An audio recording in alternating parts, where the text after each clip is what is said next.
Welcome back to the Game Dungeon.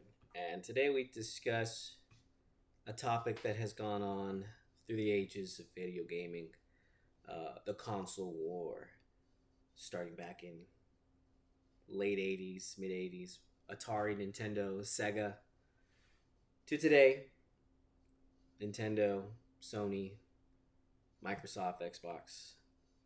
What's the best? Which one is the king amongst all of them? Well, I'm here to give my opinion about that, and you can agree or disagree. So,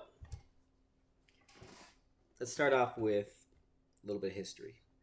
So, for those who don't know, and if you're watching this, you probably do know, this is just going to be some blithering on.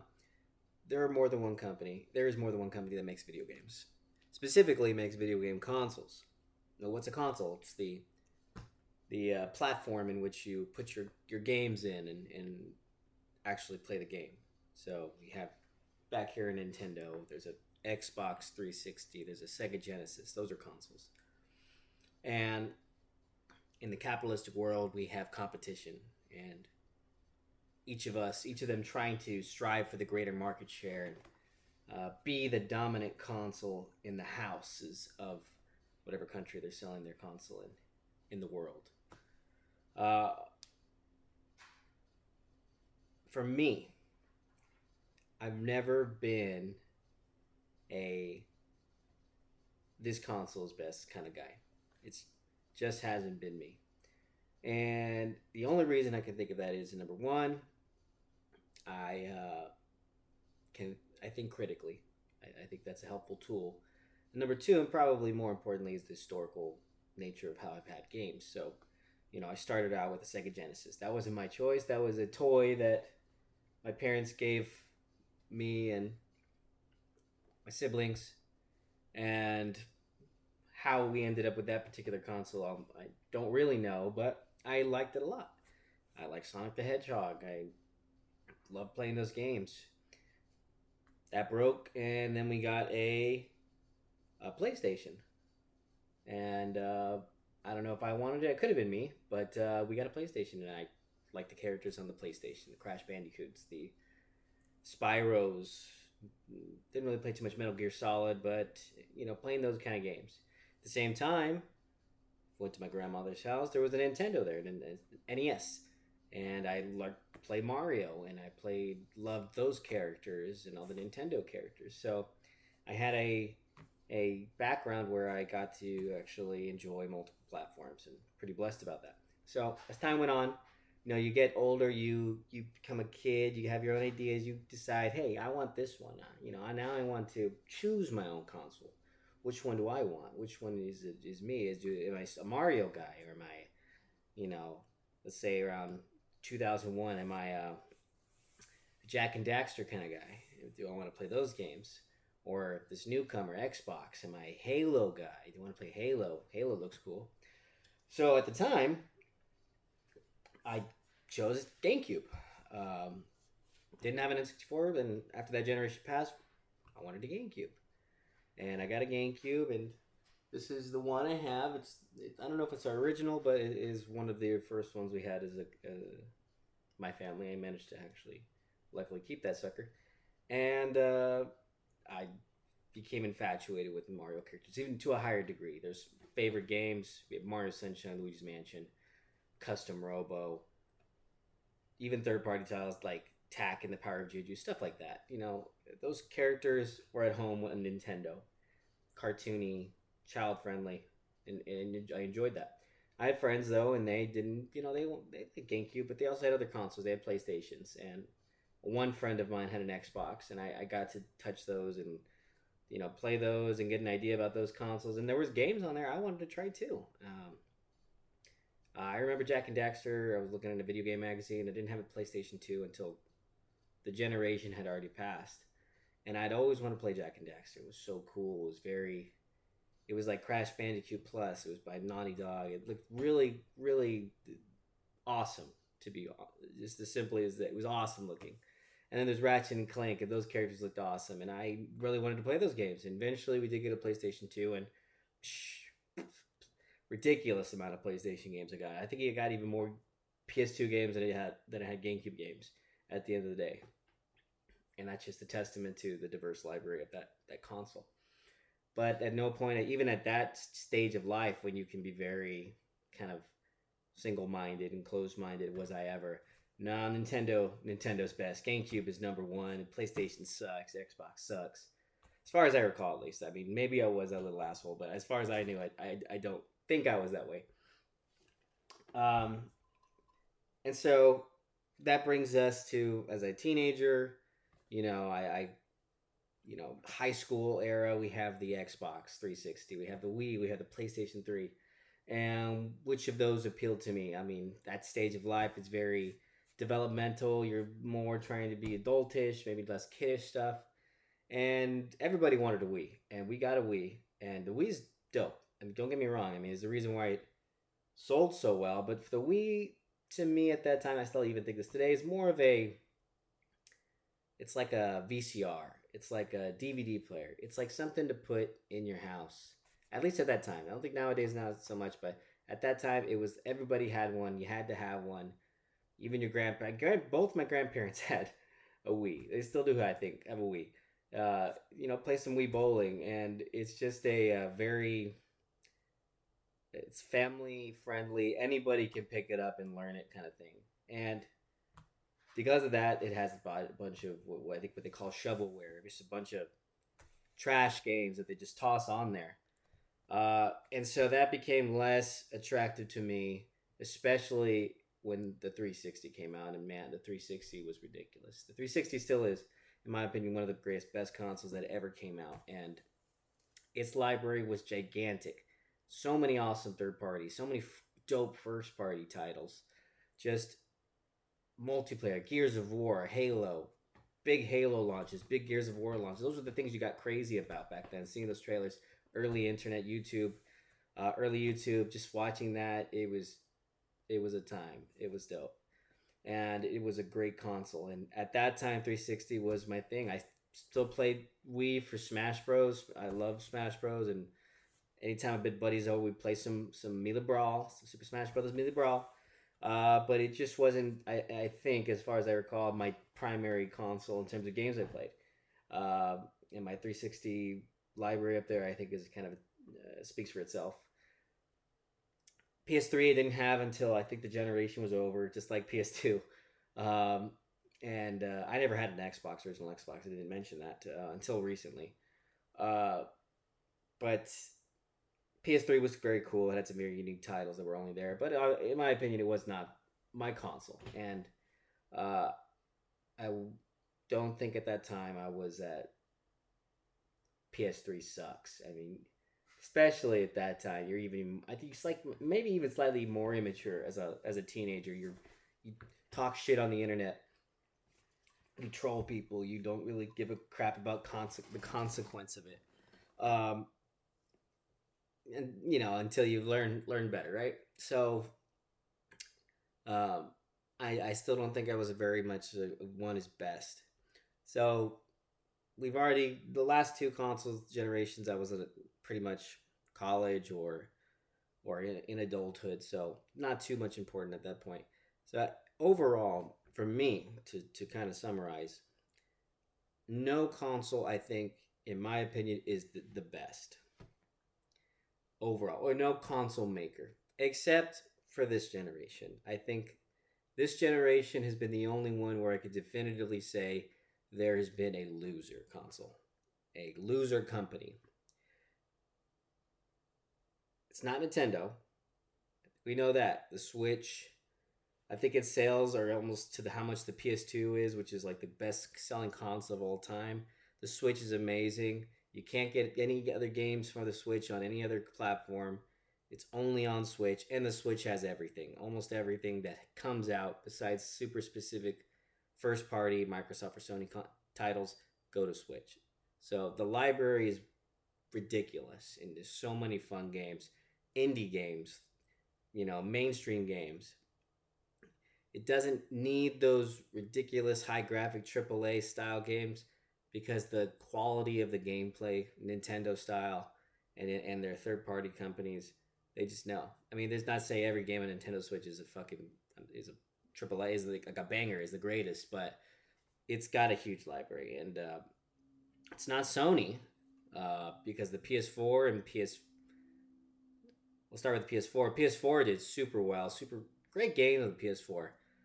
You Metal Gear, Kingdom Hearts, Hideo Kojima games, Death Stranding. You have fighter games like Tekken and Mortal Kombat, which Mortal Kombat's on other consoles too, but it's also on that. Oh, Avengers kind of looked cool, but it sucks at the end. But it's still a fun game, and you can still play it and enjoy what's now free. Uh, Last of Us, Naughty Dog continuing their thing. Uncharted, I think I never played them, but I hear they're really good. Just really good titles. PS5 kind of continuing, except it's not too much. PS5 to me still hasn't really stood on its own. There's a few now good titles that are, I think, only PS5. But it's far in between compared to the PS4, PS3 generation. I don't think there's much parity, for PS4, PS3 as there is currently for PS4 to PS5. Which is weird because we're 4 years into the generation. At this point, it's midway through the generation from what it normally, usually a console lasts 7 years. So everything's still coming out for PS4 pretty much. So I mean, it's selling really good. I know that, but to me, I only got one because there was a couple exclusives. It does my library is tiny because I can get everything for PS4 and I found it for PS4. But it's not Sony doing bad. It's 100% Xbox, Microsoft. Suckage. Suckage. And it's sad because the 360, amazing console. There's so many awesome games on 360. I still go pick up my 360 sometimes and play some games. The best games on the Xbox One were Xbox 360 games. The fact that you have Game Pass, which is just a bunch of titles from the 360 era, and there's some obviously current titles there too. But you can play this huge catalog of 360 games. So I was like, okay, that's cool, but why do I need it? I mean, maybe it's a performance improvement, sure. If you have an original 360, it doesn't have you have to get an adapter for it to be HD. But if you don't, you have a later system that's in HD already. There's only a few games on my Xbox One library. One of them is Master Chief Collection, which is just 360 games. And the reason you play Halo, the story is great, but you play from online multiplayer. You don't need to play Xbox Live at 360. You just play Xbox Live for the same games. Some of them better improvement, like Halo 2 Anniversary Edition, but same games essentially. Nothing new. Halo 5, I haven't played yet, but I do have it. I mean, I honestly tried during the Xbox One generation to find games that are really that felt Xbox, that felt like I couldn't get them anywhere else. Couple like Battlefront came with the game, Battlefront 1 maybe. Yeah, Battlefield 1. That feels very Xbox, although I don't know if it's exclusive or not. But I mean, that's Gears. I tried playing the new Gears. I got it on Game Pass. Didn't have to buy it, which sucks because I really prefer to buy these consoles. But I kind of gave in, just gave it a try. Gears 1 to 3, loved them. One of my favorite game series of all time. It's okay. I haven't played. I cut Game Pass because I don't play it as much, and I don't have it. Mass Effect collection, which is 360 games again. Great collection, though. I 100% recommend it. And got that because it was an Xbox title. I played that. I mean, you could play it on PS3, maybe PlayStation, but I had that on 360, and that was an Xbox title for me, so I played that. Xbox Series X. What the hell is the point of that console? Number one, you split it in two. You split it between a inferior console for cheaper and a normally, next generation console. I think an Xbox Series X, I don't know if I think it's just a slightly souped up Xbox One. Could be wrong, I don't know. But no disc, so you're not owning your games in the same way. Technically, you don't really own your games if they're licensed games, but whatever. If it's online only, it doesn't really matter so much, but sometimes You own a game. If your Series X goes out, you lose your account information. Those games are gone. I never consider buying a diskless console or disk driveless console. Not the point. Point is that you split it into you split your developer ability between an inferior console and improved normal console. So you have to make sure that the secondary inferior console matches can both play on both. So your games are always going to be slightly shittier, potentially. I know that's happened already on some games. And everything you put out is also on PC because you own PCs. You're Microsoft. You have everything to put it on Xbox that you put on PC. Maybe that's why the 360 era did so good, because they were pretty much stopping their own market from being experienced on PC at the time. There's the games for Windows kind of situation. It wasn't just Xbox across the all of it, because it's all the same company. But now it is. So what's the point of getting an Xbox if you already have a gaming PC? You had one before the Series X came out and Series S. You just get it on your computer. There's no point to get it on an Xbox. Not to mention, where the fuck are the great games? I'm doing a cursory look. Xbox Series games. Okay. Elden Ring, which, yeah, but that's also on PlayStation. Starfield, that's a one exclusive. I haven't heard great things about it, but I'm sure it's pretty good. Fallout 4 is not an Xbox Series game. Okay. Browse all games. The fact that I can't name it off the top of my head is not a good sign. I'm just saying that. I have to look up what is, and I'm on Xbox's website, and it says browse all games, plays with, let's just put Xbox Series X. Warzone, which is a free-to-play Call of Duty game. Okay. Fortnite, which we know is on everything. Call of Duty Modern Warfare 3. Okay, there's a Call of Duty, but I don't know if it's just Xbox. I'm pretty sure it's also on PlayStation.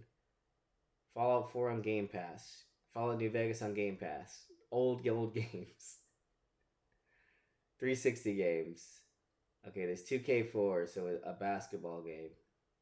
Okay. Not like I'm going to invest my money on some kind of game that comes out every year. I'm not going to play that stuff.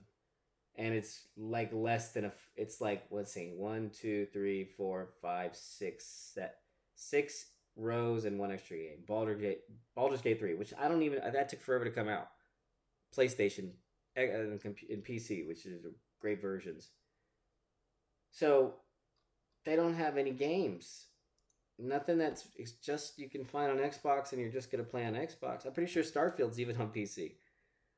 So if there ever was a winner of console wars, at least in the modern sense, it is 100% unequivocally not Xbox. And I don't even know if Xbox will exist in 10, 15 years, because the last two consoles have done shit poorly on sales. I think I read for 1 every 3 Xboxes for every PlayStation sold. That's ridiculous. They should be neck and neck, or pretty much closer than that. But Xbox just, they're buying up a bunch of companies to make games, and then as recently just shutting their asses down when they actually make hits. So it's sad to see the state of Xbox. I'm a big Xbox fan, but there's nothing to me that shows that it has much of a future, unless some substantial changes are made. So which is the best console? 100%. Nintendo. That's it. See you next time.